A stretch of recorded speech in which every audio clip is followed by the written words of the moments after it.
और बुलंदशहर में परमात्मा ने जो साध संगति रखवाई है पुण्यात्माओं, और वो अति विशेष साध संगति, बहुत विशेष।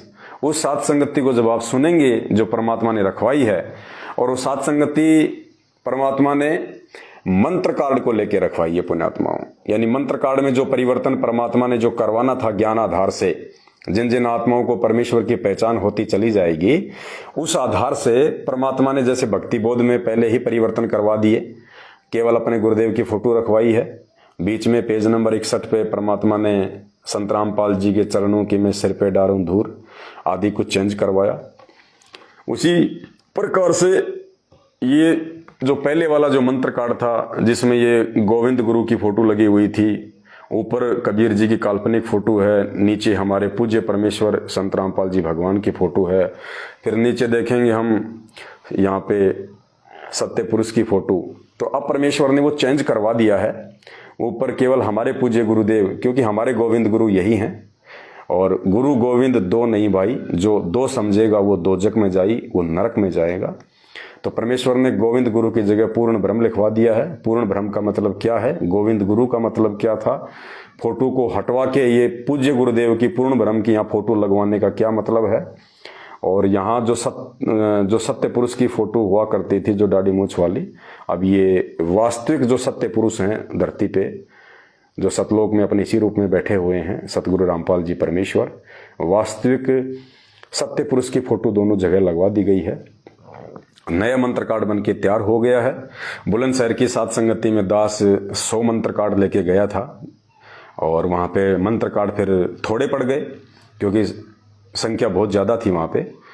तो 100 मंत्र कार्ड तो दास ने वहाँ पे बांट दिए भाई बहनों को, भक्ति बहुत बांट दी नई वाली। और ये जो शब्द की जो PDF परमात्मा ने जो बनवाई थी, ये भी हम 100 लेके गए थे, लेकिन ये भी थोड़ी पड़ गई थी। चलो अगली बार साध संगतियों में आएंगे जाएंगे जब परमात्मा के आशीर्वाद से और लेके जाएंगे।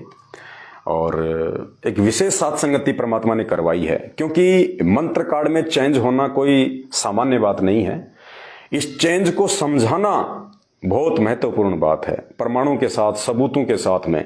तो 5 घंटे लगे कम से कम शॉर्ट में चलते हुए, और पुण्यात्माओं के अंदर फिर जो विश्वास पैदा हुआ, क्योंकि शंका तो उनको पहले भी नहीं थी कोई किसी प्रकार की, क्योंकि अब तो हर पुण्यात्मा यही चाहती है कि कैसे हम अपने पूज्य गुरुदेव जी को सबसे ऊपर रखें, कैसे हम अपने गुरुदेव भगवान को अपने शीश पे रख के चलें, कैसे हम उनको सर्वोपरि रख के चलें। तो पुण्यात्माओं को तो कोई संशय, कोई ऑब्जेक्शन पहले भी नहीं था कि मंत्र कार्ड में सतगुरुदेव जी की अकेले की फोटो क्यों लगा दी है, क्योंकि क्यों क्या का शब्द तो अब साध संगति में रहा ही नहीं। अब साध संगति में अगर कुछ रहा है ज्ञान आधार से, तो ये रहा है कि एक ने कही दूजे ने मानी, कहे कबीर वो दोनों ज्ञानी, और उसके बाद में दोनों ही आत्मा लाभ उठाएंगी। तो ना नुकर की तो कोई बात रही नहीं साध संगति में। सभी परमेश्वर के ज्ञान आधारी बच्चे हैं, और सब लोग ये चाहते हैं कि कैसे हमारे गुरुदेव को ऊपर रखा जाए। और उनको बड़ी खुशी होती है, उनको बड़ी प्रसन्नता होती है जब गुरुदेव को सबसे ऊपर रखा जाता है हर काम में। ये प्रथम पूज्य हैं, जैसे इस काललोक में प्रथम पूज्य गणेश जी को कहा जाता है। भगवान शिव के एक गण हैं, वो उनके पुत्र भी हैं शिव और पार्वती के। उसी प्रकार ये आदि गणेश है, सबसे पहले वाला गणेश, ये सबसे प्रथम पूज्य है। प्रथम पूज्य देव वास्तव में पूर्ण ब्रह्म परमेश्वर कबीर साहब सतगुरु रामपाल जी भगवान है। तो कैसे इनको सबसे पहले रखा जाए, बस फिर बड़ी प्रसन्नता होती है उन आत्माओं को जब उनके गुरु जी की कोई महिमा कर देता है, उनके गुरु जी की कोई बढ़ाई कर देता है, तो वो आत्मा फुल ही नहीं समाती। उनको फिर इन बातों से लेना देना नहीं है कि ये ऊपर दाढ़ी मूछ वाले की फोटो थी, नीचे गुरु जी की थी, अब उसको हटा के यहाँ गुरु जी की क्यों लगा दी, ये कर दिया वो कर दिया। अब वो मीन मेख निकालने वाले साध संगतियों में नहीं बचे, केवल महिमा करने वाली आत्मा बची हैं। तो बहुत बड़ी मेहर की परमात्मा ने, 5 घंटे का वीडियो बना है। तो कल 28 मार्च 2023 को रात्रि 8:30 बजे वो वीडियो लाइव चलेगा, और उस वीडियो को देखने के बाद पुण्यात्माओं आपका संशय समाप्त हो जाएगा, जो भी थोड़ा बहुत जो बचा हुआ होगा। और उसमें एडी से लेके चोटी तक सारी बातें समझा दी गई हैं कि धरती पे परमात्मा कौन है, किसने किसको नाम दिया, कौन किसका गुरु है। ये उल्टी गंगा बहती है इस मार्ग में, इसको कोई बिरले समझ पाते हैं। गुरुपद सेवै बिरला कोई, जहाँ पे कृपा साहिब की होई। तो दास फिर आते ही, क्योंकि कल गए थे, 8-10 घंटे का रास्ता था, और फिर पूरी रात वहाँ पे सात संगति हुई। फिर सुबह जैसे सात संगति समाप्त हुई 4:30 बजे सभी भाई बहन परमात्मा का नित्य नियम करने लग गए। नित्य नियम के बाद में तुरंत वहाँ भगत भाई बहनों ने सुबह सुबह भंडारा तैयार कर दिया मालिक का। और फिर जो जा रहे थे, जिनका लंबा सफ़र था, वो अपना पैकिंग करवा के ले गए। जो थोड़ा लेट जाने वाले थे वो अपना वहीं पे खाने लग गए। तो हम भी अपना पैकिंग करवा लिया और फिर वहाँ से वापस निकल गए। तो नींद थी, इसलिए घर पे आते ही आँख लग गई, और अब 8:15 पे आँख खुली। तो खुलते ही फिर थोड़ा सा संदेशा फिर भगत भाई बहन को देना उचित था, ताकि भाई बहन ये ना सोचते कि भाई 8:30 बजे लाइव आने के लिए कहा था भगत जी ने, लाइव आ नहीं, क्या हुआ। तो ये दास से जो मिस्टेक हुई थी छोटी सी, दास ने कल समझ लिया था 27 तारीख, लेकिन आज थी 27 तारीख। तो आज वीडियो तैयार नहीं हो पाया, इसलिए 28 मार्च 2023 को और रात्रि 8:30 बजे कल आप सभी भाई बहन लाइव जुड़िए। और इस संदेश को जितना हो सके उतना आप सोशल मीडिया पे, फेसबुक के ग्रुपों में, व्हाट्सएप के ग्रुपों में सभी भाई बहनों तक ज़्यादा से ज़्यादा आप शेयर करें, ताकि कल ज़्यादा से ज़्यादा भाई बहन सात संगति से जुड़ें।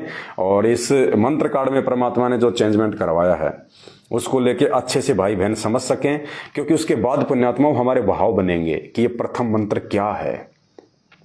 अब सारी बातें दास अभी लाइव में नहीं बोलना चाहता है, वरना फिर कल की लाइव सात संगति का इंटरेस्ट समाप्त हो जाएगा। तो कल विशेष तौर पे परमात्मा ने कुछ विशेष प्रमाण दिए हमारे को कि तुम कहाँ सतनाम के चक्कर में पड़ रहे हो, तुम कहाँ सार नाम के चक्कर में पड़ रहे हो। अरे ये प्रथम नाम, ये सार नाम का सार नाम है, ये सतनाम का शतनाम है, इसमें सब है। इसमें प्रथम नाम भी है, प्रथम नाम में इसमें सतनाम भी है, इसी में सार नाम भी है, सार शब्द भी यही है। अगर कोई विश्वास कर ले तो परमात्मा ने बता रखा है, सारी बातें लिखी हुई हैं, लेकिन वो समय आने पे आंखों के सामने आती हैं और भक्ति बोध में लिखी हुई हैं। तो परमात्मा ने कल उन प्रमाणों का विशेष खुलासा करवाया। भगत आत्माओं की आत्मा गदगद हो गई उन प्रमाणों को सुन के। फिर सभी भाई बहनों को मंत्र कार्ड बांटे गए नए वाले, और फिर उनकी रुचि बनी उस मंत्र को करने में। क्योंकि जब तक पुण्यात्माओं परमात्मा कहते हैं, जैसे हम अपने बच्चे को हम क्यों पढ़ाते हैं, क्योंकि हमें पढ़ाई के जो गुण हैं, हम उन गुणों से हम परिचित हैं कि बच्चे अगर पढ़ेंगे तो समाज में आदर और सम्मान के पात्र बनेंगे। बच्चे पढ़ेंगे तो वो नौकरी लगेंगे, वो सर्विस लगेंगे तो उनको पैसा मिलेगा। उस पैसे से वो अपनी भौतिक सुविधाओं को खरीदेंगे, अपनी आवश्यक वस्तुओं का मतलब वो संग्रह करेंगे, उनको इज्जत मिलेगी। इसलिए लोग अपने बच्चों को पढ़ाते हैं, वरना पहले नहीं पढ़ाते थे कोई, क्योंकि पहले उनको शिक्षा के गुण और अवगुणों का नहीं पता था। तो अब आज से पहले हमें पता नहीं था कि प्रथम मंत्र क्या तोप है, क्या चीज है। प्रथम मंत्र मिला नहीं, उससे पहले हम सतनाम लेने की सोचने लग जाते। अरे भैया, लकड़ी चलानी आई नहीं रे के 47 लेने की सोच रहे हैं। तो परमेश्वर कहते हैं, रही मन देख बड़े को लघु न दीजिए डारी। उन बड़े बड़े मंत्रों को देख के कहते हैं छोटे मंत्रों को यूं ना समझो। रही मन देख बड़े को लघु न दीजिए डारी, और जहां काम आवे सुई वो का करे तलवारी। वो सारे मंत्र इस प्रथम मंत्र में है पुण्यात्माओं। ये गहरा रहस्य परमात्मा ने छोड़ रखा है। कल आप जब लाइव वीडियो देखेंगे, सुनेंगे, आपकी आंखें फटी की फटी रह जाएंगी। और ये भेद पुण्यात्माओं, ये विश्वास को दृढ़ करने की जो दवा है, ये केवल साध संगतियों में उपलब्ध है और कहीं नहीं मिल सकती है। और ये साध संगति कोई किसी जीव के बस की बात नहीं है कि पवनदास 5-5 घंटे बैठ के भाई बहनों के बीच में आपको समझा देगा। ये परमेश्वर सतगुरु रामपाल जी भगवान के विशेष आशीर्वाद का ये परिणाम, ये नतीजा है। कैसे है आपको समझाते हैं। एक बार एक छोटा सा वीडियो आपको दिखाते हैं। सतगुरु रामपाल जी भगवान के कलयुगी भाई महेंद्र जी का इंटरव्यू है। अब बहुत सारे भाई बहन कह देते हैं कि भाई आप उनको कलयुगी भाई क्यों बोलते हैं। अरे भाई, कोई गाली थोड़ी निकाल दी। ये कलयुग चल रहा है वर्तमान में, और महेंद्र जी जो हैं वो कलयुग में उनके भाई हैं, तो उनको कलयुगी भाई बोलना पड़ता है। अगर महेंद्र जी अगर सतयुग में उनके भाई होते तो हम कहते कि उनके सतयुगी भाई, त्रेता में होते तो बोल देते उनके त्रेता युगी भाई, द्वापर में होते तो ये कहते उनके द्वापर युगी भाई, अब कलयुग है भाई, अब ये नाम ही ऐसा है कलयुग, अब इसमें झटका सा लगता है कलयुगी भाई नाम सुनते ही। तो हम क्या करें, हम तो युगों के हिसाब से बोल रहे हैं, लेकिन अब युग का नाम ही ऐसा है तो हम भी क्या करें। तो सतगुरु रामपाल जी परमेश्वर जी के कलयुगी भाई महेंद्र जी का एक इंटरव्यू है। ये भी इंटरव्यू आपको समझाएगा कि कैसे परमात्मा साथ संगतियां करवाते हैं।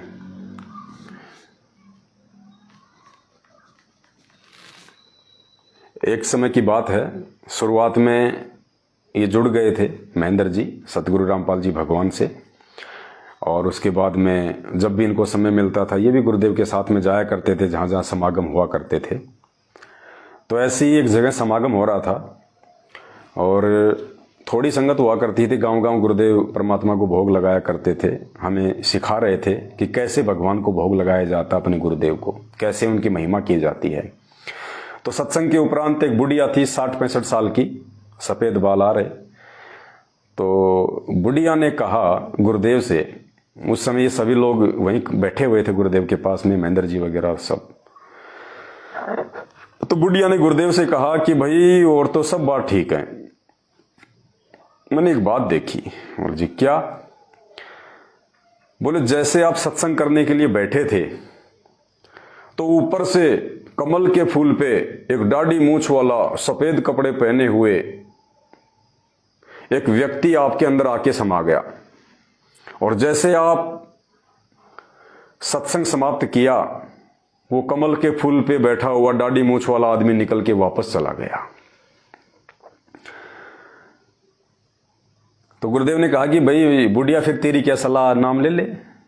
बोले ना, नाम नोम तो बोले मैं नहीं लूंगी। बोले नाम तो मैंने राधा स्वामी से ले रखा है। बोले ले रखा, बोले नाम मैंने राधा स्वामी से।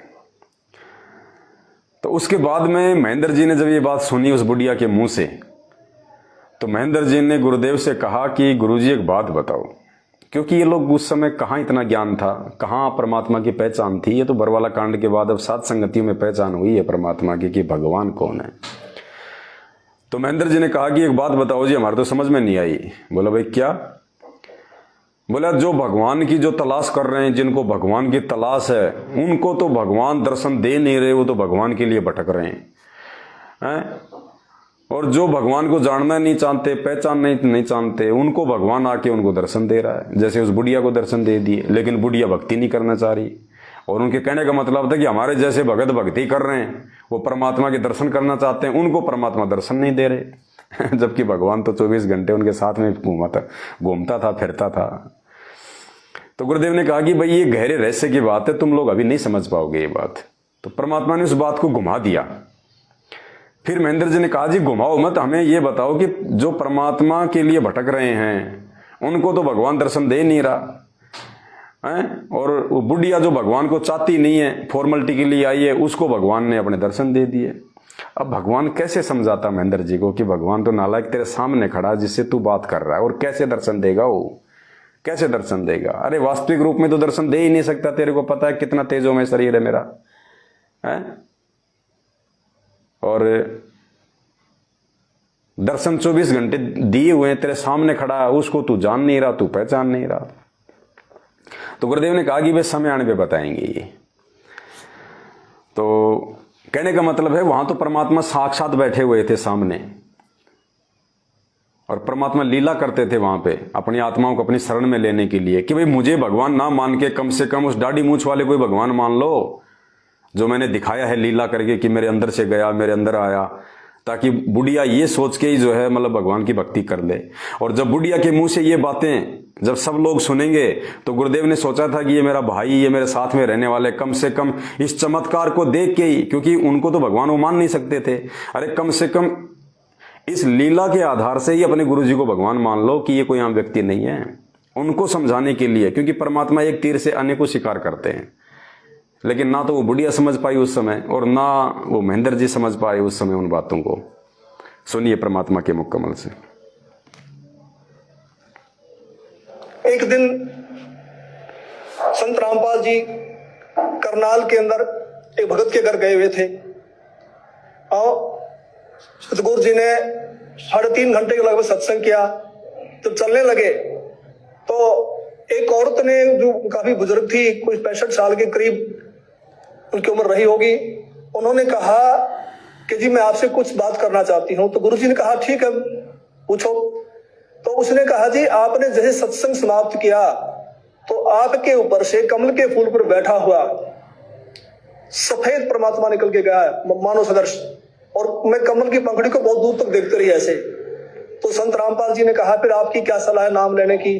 तो उसने कहा मैंने तो गुरु बनाया हुआ है राधा स्वामी व्यास से, और मैं तो मंदिरों में भी जाती हूँ, देवताओं की पूजा भी करती हूँ। तो महाराज जी ने कहा देखोगे फूटे भाग, ये सच्चाई को देखकर भी नहीं मान रही है। तो फिर हम चल पड़े। उस समय गुरु जी के पास सुमो गाड़ी होती थी, हम दिल्ली साइड में जा रहे थे। मैंने महाराज जी से प्रश्न किया कि महाराज जी परमात्मा का भी अजीब खेल है, जो ढूंढ रहे हैं उनको दर्शन नहीं दे रहे, और जिनको दर्शन दे दिए, जो इनको प्रकट होके बता गए, वे इसको मान नहीं रहे कि परमात्मा की क्या लीला है। तो महाराज जी ने कहा ये बुद्धि से परे का विषय है और इसको आप नहीं समझ पाएंगे। फिर मैंने कहा जी बताओ, दया करो। संत रामपाल जी ने बताया कि ये औरत 600 वर्ष पहले जब कबीर परमेश्वर आए थे उनकी शिष्या थी। इन्होंने लगभग 5-6 महीने भक्ति की, फिर इन्होंने नाम छोड़ दिए। उसी जब महेंद्र जी ने कहा कि जी ये क्या रीजन है बताओ, तो गुरुदेव ने तो इनकी बुद्धि स्तर को देखते हुए कह दिया था, क्योंकि मालिक को पता था कि अगर इसको इतना ज्ञान होता तो ये सवाल ही नहीं करता इस विषय में कि भगवान कौन है, इतना ज्ञान लेने के बाद। और वैसे भी परमात्मा कहते हैं गुरु के सन्मुख वचन न कहे, सो शिष्य रहनी गहनी सुख लहे। फिर भी चलो इन्होंने सवाल किया, और सवाल भी किया तो क्या किया कि जी जो भगवान के लिए भटक रहे हैं उनको तो दर्शन दे नहीं रहे, और जो भक्ति और जिनको भगवान दर्शन दे रहे हैं वो भक्ति नहीं करना चाह रहे। तो परमात्मा ने कहा कि बुद्धि से परे का विषय है, ये बातें अभी आपके समझ में नहीं आएंगी। फिर भी इन्होंने नहीं जी समझाओ। तो परमात्मा ने क्या कहा फिर कि ये औरत 650 साल पहले जब कबीर परमात्मा आए थे ये उनकी शिष्या थी। अब ये बातें पुण्यात्मा कौन बता देगा? अगर संत रामपाल जी अगर मात्र एक गुरु हैं, साधारण व्यक्ति हैं, अगर अंतर्यामी नहीं है, तो कैसे बता देंगे कि ये औरत 650 साल पहले कौन थी? ये 650 साल पहले परमात्मा की शरण में थी या कोई 84 लाख योनियों में थी? मतलब तुरंत परमात्मा ने एक और लीला की कि शायद मेरे ये वचन सुन के कम से कम थोड़ा बहुत तो विचार ये लोग करेंगे महेंद्र जी जैसे, कि भाई गुरुजी को क्या पता कि 650 साल पहले ये जब कबीर जी आए थे तो उनकी शरण में थी। फिर भी इन्होंने उस बात पे ध्यान नहीं दिया कि ये बातें कौन कह रहा है, कौन कह सकता है ये बातें। अरे हम सब 2 कोटि के जीव हैं, किस ब्रह्मांड के प्राणी। और आज जितने भी भाई बहन आप लाइव देख रहे हैं, मैं आपको 10 मिनट का समय देता हूं, आप बता दो आपने 4 दिन पहले शाम के समय कौन सी आपने सब्जी खाई थी? 4 दिन पहले शाम के समय आपने कौन सी सब्जी खाई थी? 10 मिनट का समय सोच समझ के बता देना, नहीं बता पाओगे आप। और 650 साल पहले की भगवान बता रहा तुरंत उसी समय, ना कोई शास्त्र देख रहा ना कोई गणित पढ़ रहा, तुरंत कह रहा कि ये औरत 650 साल पहले जो कबीर जी आए थे तब उनकी शरण में थी। फिर भी ये लोग नहीं समझ पाए कि ये सामने बैठी हुई परम शक्ति कौन है, ये खुद ही कबीर परमात्मा है। प्रथम मंत्र के प्रभाव से इसको मानव श्री मिलते आ रहे हैं, भक्ति में रुचि है। अब ये समझ रही है कि जो मेरे को छोटा मोटा लाभ मिल रहा है ये देव देवता या मेरा पुराना गुरु दे रहा है, जो उन्होंने बनाया हुआ है, तो डर के मारे नहीं छोड़ना पा रही। तो मैंने फिर प्रश्न किया कि महाराज जी मैंने तो ये पूछा है कि इनको दर्शन क्यों दिए? तो गुरु जी ने कहा, संत रामपाल जी बोले कि परमात्मा किसी की उधार नहीं रखता, कि कल को मरेगी, नरक में जाएगी, वहां उसको बड़ा कष्ट होगा। जब आत्मा रोती है तो परमात्मा को आना पड़ता है, मन के नहीं सुनता परमात्मा। तो फिर ये आत्मा वहां सवाल करती है कि आपकी भक्ति का हमें ज्ञान नहीं था, हमने भक्ति तो बहुत की। तो वहां परमात्मा ये सीनरी दिखाएंगे, ये सारी फिल्म दिखाएंगे कि 3-3.5 घंटे मैंने सत्संग सुनाया, आप क्या भक्ति कर रहे हो, इसका क्या लाभ है, मेरी भक्ति क्या है, और जाते समय दर्शन दे दिए। तो परमात्मा ने अपने सिर से भार उतार दिया, पर ये आत्मा बोल नहीं पाएगी, चुप हो जाएगी। तो मेरा भगत समाज से यही बार बार निवेदन है कि ऐसा मौका बार बार नहीं आता, तो संत रामपाल जी की शरण में आकर के अपना आत्म कल्याण करवाएं। सत साहिब। धन्यवाद आपको। चलो ठीक है महेंद्र जी, आपकी सलाह मानेंगे कि परमात्मा के शरण में आके आत्म कल्याण करवाएंगे, और बिल्कुल हम तो अपने आत्म कल्याण की तरफ आगे बढ़ चुके हैं। लेकिन आप जैसे भाइयों का क्या होगा जो परमात्मा को 28 साल से भी ना पहचान के और बरवाला कांड में पीठ दिखा के भाग गए। भगोड़े का आपने एक अपने दामन पे, अपने चरित्र पे आपने एक ठप्पा लगवा लिया। इतिहास भूलेगा नहीं इस बात को।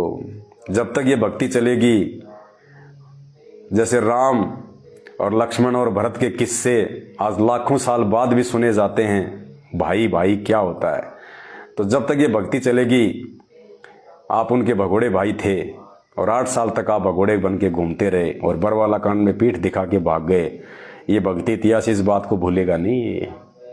इसी से पहचान होगी नाद और बिंद की, इसी से पहचान होगी सतगुरु के अपने की, कि सतगुरु के अपने कौन होते हैं और कलयुगी परिवार वाले क्या होते हैं।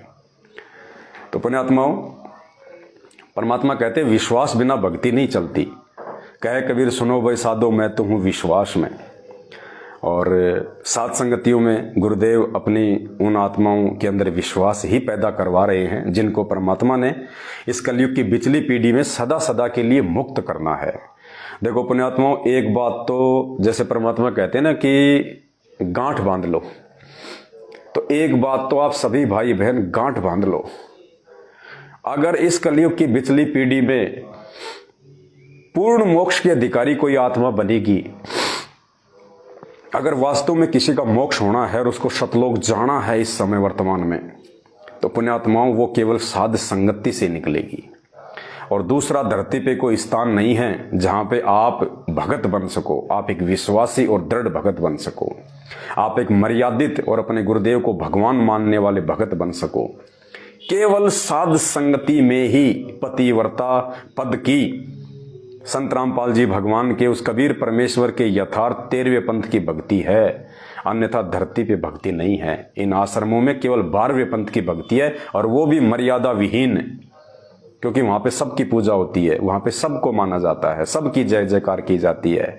जैसा उन भोली आत्माओं को आदेश दे दिया जाता है, वो ये नहीं देखते कि ये आदेश मानने से हमारी मर्यादा बचेगी या टूटेगी। वहां 12वें पंथ की भक्ति है, टूटी फूटी।